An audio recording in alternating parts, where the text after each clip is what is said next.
Harandegwa mbere umuriro hari ariko twibaza impamvu utambuka ngo ugere hano Karambi cyangwa ugire Isangano.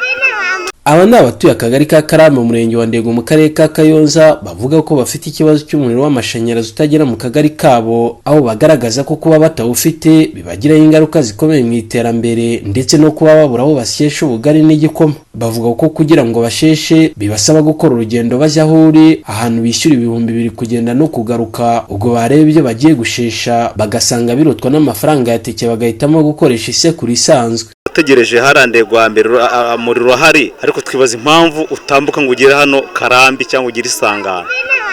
Urumva nyine ahantu hatari umuriro ibintu byinshi ntago babigenda neza. Umuriro nyine ni ikibazo muri Ndego nawe dufite. No guhera ku murenge wacu niho mbona amapoto, niho umuriro waka ukamanuka ukageza inaha nta muriro dufite.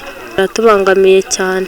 Dufite umuriro twabasha kwiteza imbere, tukiga no gusuka tugakoresha umuriro, iterambere rikaba ryinshi muri Ndego.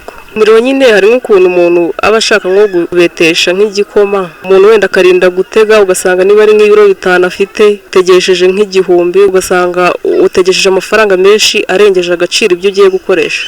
Kuri aba baturage ba Ndego banyotewe no kugerwaho n'ibikorwa remezo by'amashanyarazi, barasaba ko babyegerezwa kugira ngo baruhuke gukora urugendo rubatwara amafaranga menshi bajya gushaka serivisi zikenera umuriro w'amashanyarazi. Ukabona rero ko byibura haje nk'umuriro w'amashanyarazi nangaha kwagura amamoteri, aya moteri akora gahunga asya gahunga tubagasudira, abashoboye gusudira ibintu bikagenda tukiteza imbere.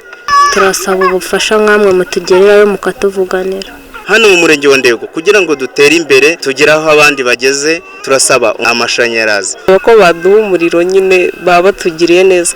Umuyobozi w'akarere ka Kayonza Nyemazi John Bosco avuga ko mu rwego rwo gukemura ikibazo cy'umuriro w'amashanyarazi utagera hose muri aka karere, ku bufatanye na REG hari umushinga mugari wo kuhinga 25,000 ku buryo hari icyizere ko aho utagera bazawubona, bityo bakabasha kuwifashisha biteza imbere. Kirebana n'amashanyarazi, ubu dufite projet igiye gushyirwa mu bikorwa ku bufatanye na REG, izaba iha amashanyarazi ingo zigera ku 25,000 mu karere. Mu gihe izo ngo zose zaba zigezweho n'ayo mashanyarazi, nta muturage waba usigaye adafite amashanyarazi. Magingo y'umuriro w'amashanyarazi mu karere ka Kayonza ugeze ku gipimo cya 75%. Gusa mu murenge wa Ndego ahitaruye indi mirenge, abahatuye bagaragaza ko 25 isigaye y'abatarabona amashanyarazi bafitemo igice kinini, bagasaba ko bakibukwa bakawuhabwa kugira ngo iterambere ry'igihugu barinezererwe nk'abandi. Jamari Habarurema, Isango Star, Indego mu karere ka Kayonza mu ntara y'Uburasirazuba.